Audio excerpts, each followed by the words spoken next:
Assalamualaikum, selamat pagi. Waalaikumsalam. Oke, permisi.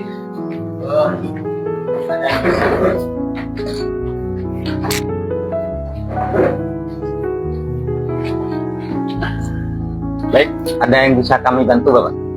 Ada permasalahan apa atau konsultasi apa, monggo bisa sampaikan. Begini Pak KUA, ini kemarin ada warga saya itu ada yang cekcok, begitu, masalah wakaf. Maka dari itu saya bawa ke sini untuk mengurus wakaf ini. Cuman ada yang mau saya tanyakan mengenai wakaf ini. Bagaimana hukumnya kalau yang mewakafkan itu sudah meninggal? Menurut Islam bagaimana hukumnya? Terima kasih Bapak. Terkait dengan wakaf dalam hukum Islamnya, dalam pandangan hukum Islam, ini ada teman kami di KUA itu ada penyuluh agama Islam yang bagian wakaf yang bisa menjelaskan terkait dengan hukum wakaf yang diwakafkan kepada masyarakat dan orang tuanya sudah meninggal. Di sini ada penjelasan dari teman kami yakni penyuluh agama Islam. Monggo Pak, secara hukum Islamnya monggo dijelaskan. Oke, baik. Terima kasih atas kunjungannya di sini untuk melakukan konsultasi ya. Jadi memang penting dalam hal konsultasi seperti ini supaya kita punya solusi yang tepat. Dalam wakaf itu, meninggalnya seorang wakif bukan menjadi pembatal dalam perwakafan. Yang penting, menurut perspektif fikih, segala unsur-unsur ketika proses pewakafan itu sudah terpenuhi semua, itu sudah sah. Walaupun orang yang mewakafkan atau kita biasanya menyebut dengan istilah wakif sudah meninggal, sekalipun belum tertulis secara administrasi berbadan hukum alias belum di akta ikrar wakafkan, secara agama itu sudah sah. Dan lebih baiknya memang harus di AIW-kan supaya itu lebih resmi. Dan wakaf ini Pak termasuk sesuatu yang sangat istimewa, sangat mulia sekali. Walaupun sudah meninggal, pahala itu masih mengalir. Karena ini merupakan suatu bentuk amal jariyah. Di dalam satu riwayat, Nabi itu pernah menyampaikan, idza matal insan in qata amaluhu illa min salas. Ketika seseorang sudah meninggal dunia, itu seluruh amalnya terputus kecuali 3 hal.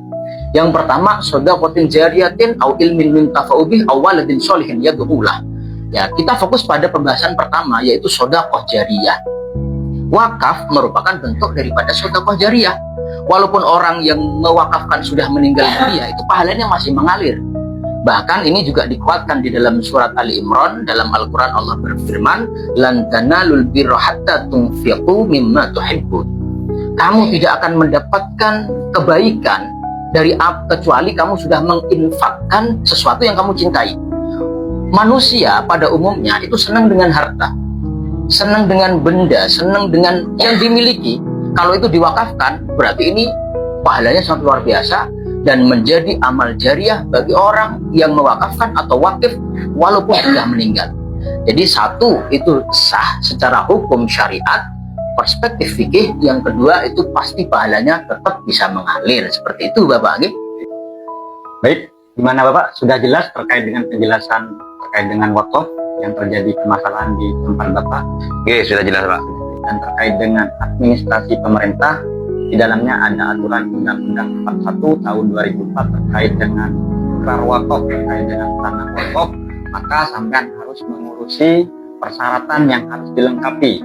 Ketika berkas itu lengkap, Kepala Kantor Urusan Agama atau dalam kurung PPAIW, pejabat membuat akta ikrar wakaf yang akan mengeluarkan akta ikrar wakafnya. Maka ketika sudah selesai dengan akta ikrar wakafnya, maka tanah itu selesai dan sah secara agama dan pemerintah.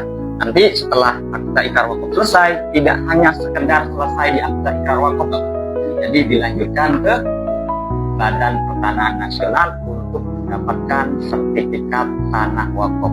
Disiapkan nanti untuk diajukan ke akta ikrar wakaf, yakni fotokopi legalisir, yakni letter C dari desa kalau tanah itu belum bersertifikat. Kalau tanah itu sudah bersertifikat, maka fotokopi sertifikat tanahnya dilampirkan di berkas itu. Yang kedua yakni fotokopi KTP wakif dan KK. Terus yang ketiga yakni fotokopi nadir. Ada 5 nadir, yakni ketua, sekretaris, bendahara, dan anggota 2. Jadi ada 5 fotokopi KTP dan KK dari kepengurusan nadir tersebut. Selanjutnya yakni fotokopi 2 orang saksi. Dilanjutkan yakni surat permohonan SK nadir dari desa. Yang kelima yakni surat keterangan tidak dalam sengketa dari desa. Yang selanjutnya yakni surat keterangan ahli waris. Dilanjutkan yakni surat kuasa ahli waris kalau itu ada beberapa ahli waris yang mewakafkan tanah tersebut.